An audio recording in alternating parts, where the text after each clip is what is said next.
m'appelle Katharina, je suis conseillère en économie sociale et familiale, communément appelée CESF. Je travaille au SAMSA Prepsi depuis mai 2024. Je fais partie d'une équipe pluridisciplinaire qui est composée de médecins, de psychologues, d'une diététicienne et d'autres corps de métier. Je fais partie du pôle social qui est composé également d'une éducatrice spécialisée et d'un conseiller en insertion professionnelle.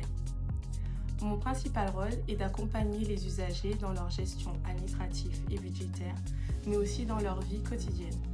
Concrètement, je vais les aider dans leur organisation, dans la gestion de leurs dépenses, les accompagner pour leurs démarches administratives et l'accès à leurs droits, les aider et les conseiller pour l'entretien de leur logement.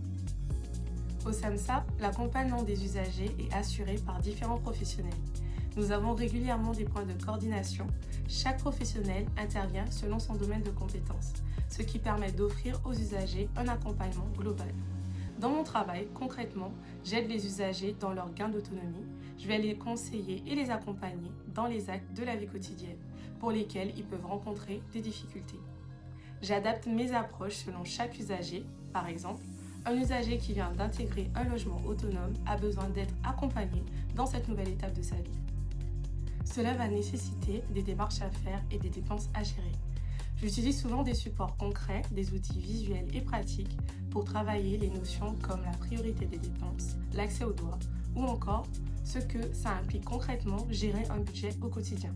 L'accompagnement social peut être mis en lien avec d'autres professionnels du pôle médical, paramédical, psychologique ou le pôle père aidance. Par exemple, lorsqu'un usager fait des achats compulsifs, je peux me mettre en lien avec la psychologue. En général, je parle de la situation en coordination d'équipe et les professionnels compétents prennent le relais. En premier entretien, je commence toujours par expliquer mon rôle.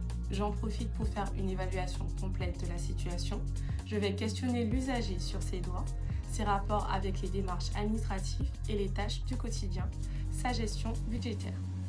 Le budget est parfois un sujet tabou. Je précise que je suis soumise au secret professionnel et je ne suis pas là pour contrôler ou juger, mais je suis là pour les accompagner pour une meilleure gestion de leur budget. Après la phase d'évaluation, je détermine avec l'usager les différentes tâches à faire pour répondre à leurs besoins. Dans certains cas, les usagers ne savent pas répondre aux questions concernant les démarches administratives en cours. Avec leur accord, je me mets en lien avec leur famille ou leur curateur, le cas échéant. J'ai eu une jeune à qui j'ai posé une question pouvant paraître simple.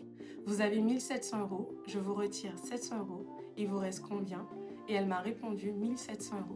Ce n'est pas une question de calcul, la réalité concrète de l'argent dans sa vie n'est pas encore complètement intégrée. Le loyer, les courses, les factures, ça n'avait pas encore un poids réel. C'est à partir de cette évaluation qu'on a pu construire un accompagnement vraiment adapté. En ce qui concerne la fréquence des rendez-vous, je la fixe avec l'usager sur la base des objectifs du projet d'accompagnement personnalisé, l'évaluation sociale et ses disponibilités.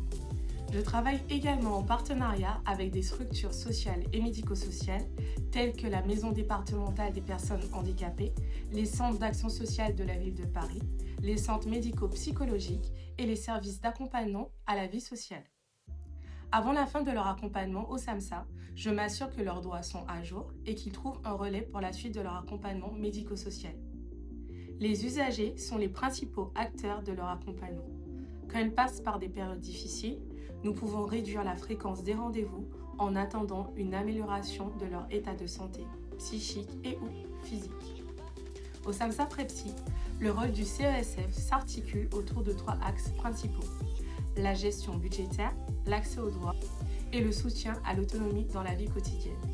Ce qui rend ce travail particulier dans le contexte de l'intervention précoce sur les troubles psychiques émergents, c'est qu'on accompagne les usagers à des moments importants où ils construisent leur vie d'adulte.